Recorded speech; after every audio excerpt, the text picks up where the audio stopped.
So we're going to kind of switch the focus a little bit and still talk about reading interventions for students with disability, but my portion is really focusing on those students with more significant cognitive, intellectual, and developmental disabilities, which is a focus of mine, and I've been working a lot on projects involving this group of students in reading instruction over the course of the year.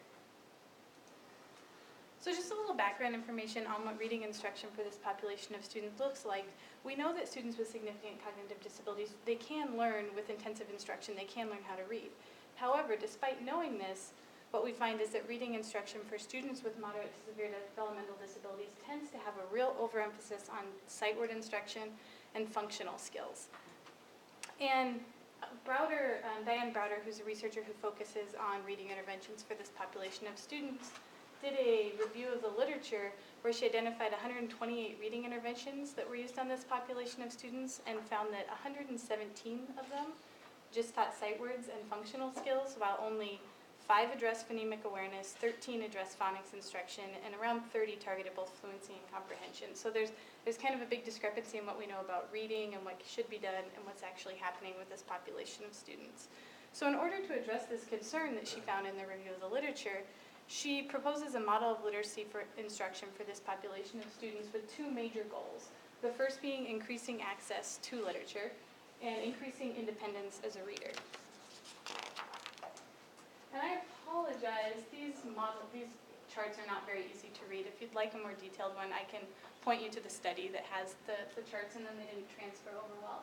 But this is the model of literacy proposed by Browder and her colleagues, and you can see the top half shows the increased access to literature along with the skills on the left that are used to kind of put this into action. And what the top half focuses on is just ways for students to access to literature based on their individual abilities. So whether it's that they're provided a reader, you utilize technology of some sort, you're just providing opportunities to read, even though they don't yet have the skills yet necessary to do that independently.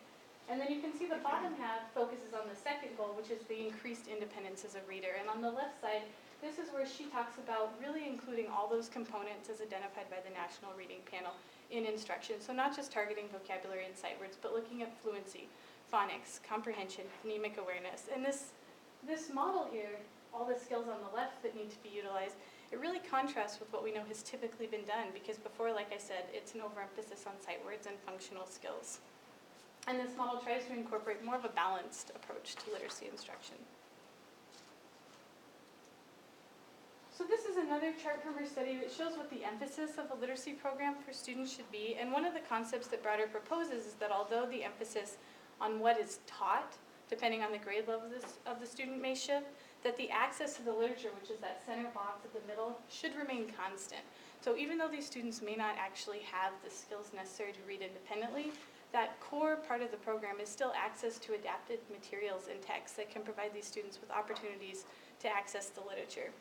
And it shows on the right here, the elementary, middle, secondary, as the students age, that as they're younger, it really should focus on those independent skills of how to learn to read, beginning reading skills. But as they get older, it should translate more into functional reading skills, but that access to literature really needs to remain a central focus. And this can often be really hard for adolescents, because as they get older, teachers tend to want to focus more on transition skills, functional life skills, and really start planning for post-secondary plans for their life after school. But what Browder's trying to say is we should continue to encourage and provide students with the opportunities for literature throughout their schooling and just adapt the type of materials that are used. Is that where the concept of gradual release comes from, that idea? I think it could be. I mean, it could be used very, very much within this model.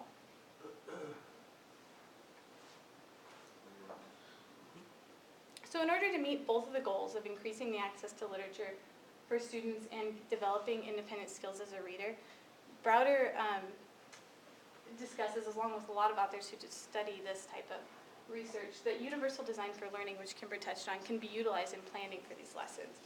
So teachers need to utilize UDL in combination with the model of literacy that she presents. And what they do in UDL, which I'm sure most of you are very familiar with, is looking at ways to modify lesson presentation, so how it's actually prepared and presented to the students, whether they're utilizing technology, whether they utilize specific adapted readers or text, whether they're incorporating onto some sort of AAC device, And then also looking at ways to modify the students' expression themselves. So how are students going to demonstrate learning? We know with typical students, it's often done verbally or in writing, and students with significant disabilities may not have those skills. So instead of a verbal response, it could be a physical response. It could be as simple as an eye gaze.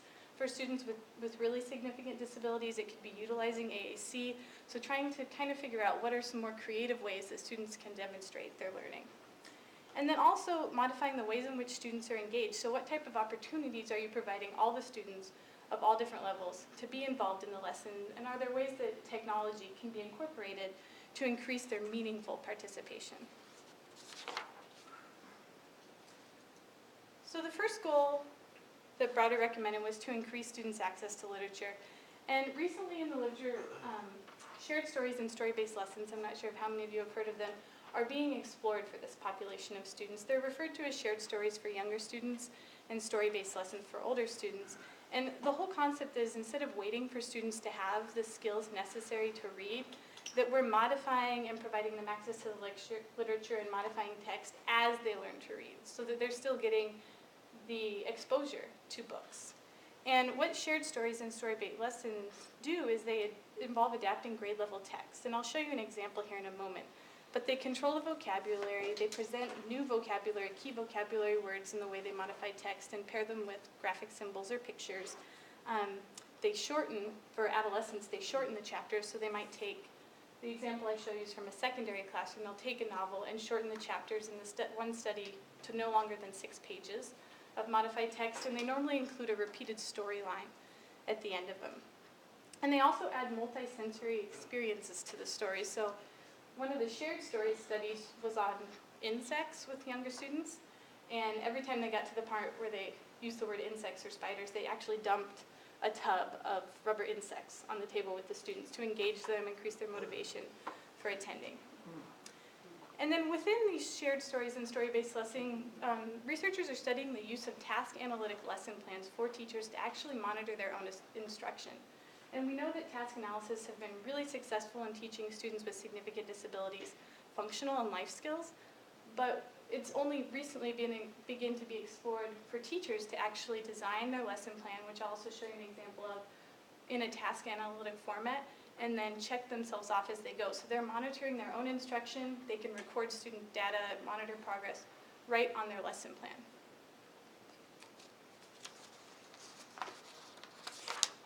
Here is an example of modified text from a story-based lesson for students with adolescents. This was in a study done recently by Browder.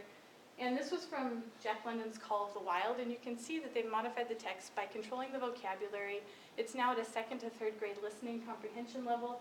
They've added pictures for comprehension to the key vocabulary words, and there's a repeated storyline. In this one, Buck left his home, on every page of the chapter. And teachers can really modify these books alone or in teams, and one of the big drawbacks is in most of the studies, the researchers are modifying the books and giving them to teachers, which is very convenient for everyone involved. But teachers often, we don't have time to do these type of things, so one of the suggestions is to allow teachers to work in teams in schools and identify books that could be adapted for students with significant disabilities and work on them during their professional development time at the beginning of the year, throughout the year, so that they can create a school-wide library of adapted text for their students with significant disabilities. And then this is just, I know you can't see it well, but this is an example of what the task analytic lesson plan might look like. And these boxes right here on the left kind of show the UDL, how the UDL approach is used, and the teachers actually specify the target students for the lesson, what skills they want to work on, and then on the right, they utilize systematic prompting and time delay, which are procedures proven very successful with students with significant cognitive disabilities, to ensure that they're prompting the students and engaging them in the lesson throughout.